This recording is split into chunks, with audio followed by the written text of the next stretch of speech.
Que a graça, a misericórdia e a paz do Senhor Jesus esteja presente na sua vida, não só hoje, mas para todo sempre. Eu quero fazer uma pergunta hoje, e uma pergunta muito importante.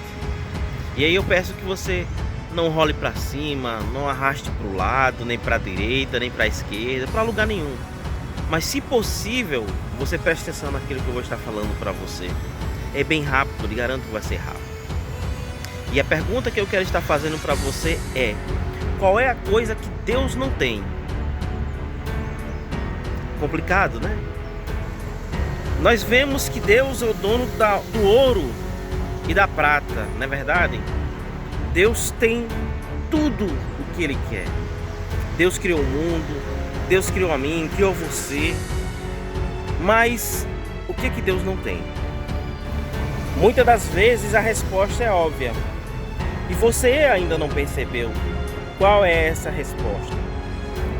Meu amigo, meu amado irmão, minha irmã que está me ouvindo aí e prestou atenção naquilo que eu estou falando. Muitas vezes Deus não tem algo muito importante e seria algo que poderia ajudar a sua vida. Mas o fato é, o que Deus não tem? Deus não tem o seu coração. E para que Deus seja dono do seu coração, é necessário que você deixe de ser o dono da sua vida. Mas pastor, como assim eu deixar de ser o dono da minha vida? É tão complicado até para se expressar, né? Como eu devo fazer para deixar de ser o dono da minha vida? Deixando que Deus seja o dono da sua vida. E para que Deus passe a ser o dono da sua vida, é necessário que você permita que Deus seja. Mas esse permitir que Deus seja, não é dando o seu dinheiro. No início do vídeo eu já falei, Deus é o dono do ouro e da prata. Deus não precisa do seu dinheiro, Deus não precisa da sua oferta, Deus não precisa dos seus dízimos. O que Deus necessariamente precisa é do seu coração. Mas como eu devo fazer, pastor, para que Deus seja dono do meu coração? Aí nós chegamos no ponto onde eu quero chegar. Para que Deus seja dono do seu coração, é necessário que você seja servo de Deus. Assim como os apóstolos foram. Qual é o nosso propósito nessa vida, nesse mundo? Pastor, eu vejo muitas pessoas morrendo. Será que o propósito de Deus é que essas pessoas morram? Não. Existem duas coisas diferentes: o propósito de Deus e a vontade de Deus. Na verdade, a permissão de Deus e a vontade de Deus. O propósito de Deus, né, é que todas as pessoas sejam salvas. A permissão de Deus, nós estamos sujeitos a muitas coisas. E muitas das coisas para que a gente faça e se torne a vontade de Deus, é fazer a vontade de Deus. E aí sim, vai se tornar a boa, perfeita e agradável vontade do Senhor. Mas para que isso aconteça, eu tenho que dar permissão. Porque Deus não invade a vida de ninguém. Deus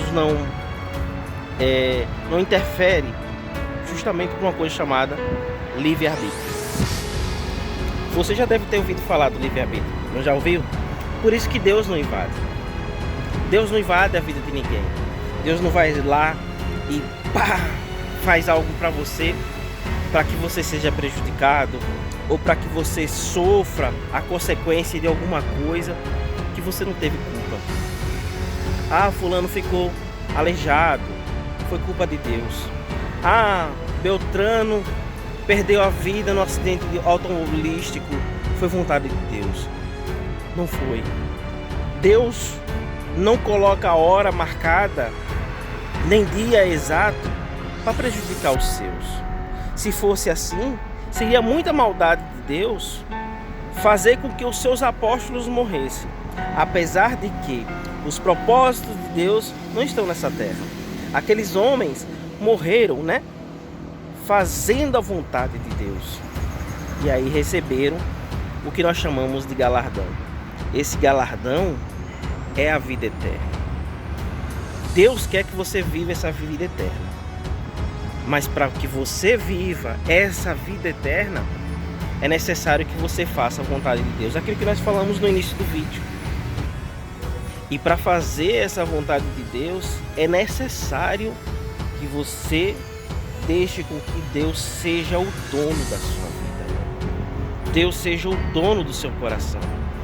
E você precisa doar. E doando, voltamos para aquela mesma questão. É necessário que você seja servo de Deus.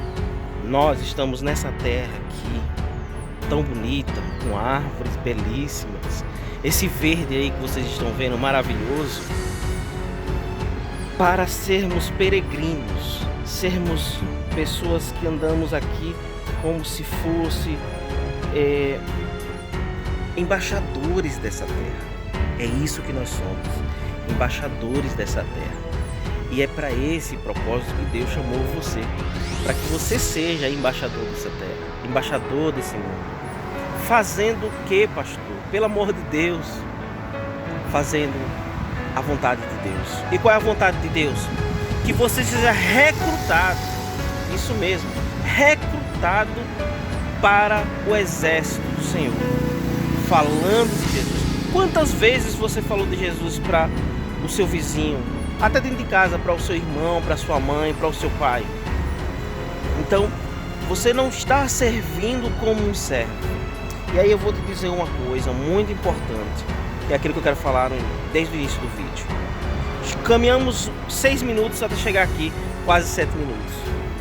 Qual é o item seu que te serve hoje? E aí uma pergunta muito importante. O que te serve hoje na sua casa? O que te serve hoje na sua casa? O que você tem na sua casa que você vê? Esse é um item muito importante.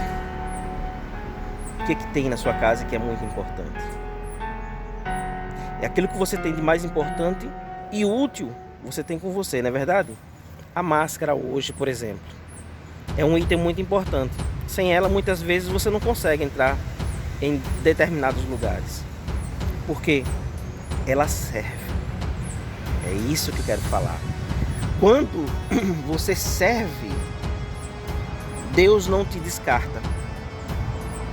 Você descarta algo que te serve? E aí eu deixo isso para que você perceba o quanto importantes são aquelas pessoas que servem. Quando você serve para Deus, quando você é um servo de Deus, Deus te guarda. E Deus te guarda sobre maneira que Ele quer você perto dEle. Deus vai passar a conviver mais com você, andar mais com você na sua vida, andar do seu lado, quando você servir a Ele. Meu amigo, se você não serve a Deus, suas orações não funcionam. Quando você não serve a Deus, Deus não vai ser o seu amuleto. Quando você não serve a Deus, as coisas não vão servir para você também. Olha que interessante, muitas vezes nós temos Deus como terceirização de nossas responsabilidades. Se eu cometo um ato ruim, a primeira coisa que eu vou fazer é dizer: foi Deus que quis, e não assumo a responsabilidade. Não é verdade? É como o horóscopo. Para que existe o horóscopo? Para que o homem terceirize a sua responsabilidade. Muitas vezes o homem, ele pega a sua culpa e diz: não, fulano nasceu dentro do raio de Vênus, de Júpiter, de Urano, né? Ele é um pisciano, ele é um escorpiano, por isso que o jeito dele é dessa maneira. Isso é bobagem. Isso é terceirizar os problemas. Isso é dizer: a culpa nunca é minha.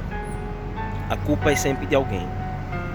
Então, quando você, na sua vida, continuar vivendo sob maneira de colocar sempre as responsabilidades e as culpas nas outras pessoas e deixando de ser servo, as coisas não vão acontecer. Você vai morrer igual uma planta. Não, na verdade, a planta vai ter mais utilidade do que você, mas a sua vida vai acabar ali. Não vai fazer o sentido que deveria ser. Na verdade, você não fez sentido para a vida dos outros. Tão bom esse legado, servir a Deus e ver o Espírito Santo construir um propósito na vida daquelas pessoas que você simplesmente falou: olha, Jesus vive e quer viver através de você. Essa é a mensagem do Evangelho. Isso foi o que Jonas fez no Antigo Testamento. Saiu de uma ponta a outra da cidade dizendo: a cidade vai se acabar, se arrependa dos seus pecados. E as pessoas se arrependeram dos seus pecados ali.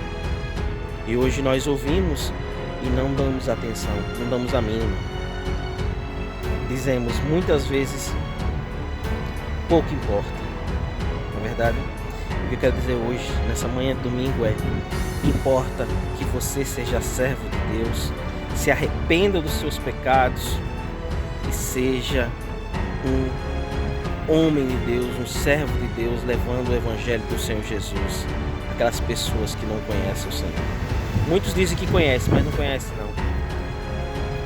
Creia, medite nas Escrituras Sagradas, se arrependa dos seus pecados e fale de Jesus para as pessoas. Elas vão ouvir com certeza. E se não ouvir, você fez o seu trabalho de servo. Serviu. Deus te abençoe.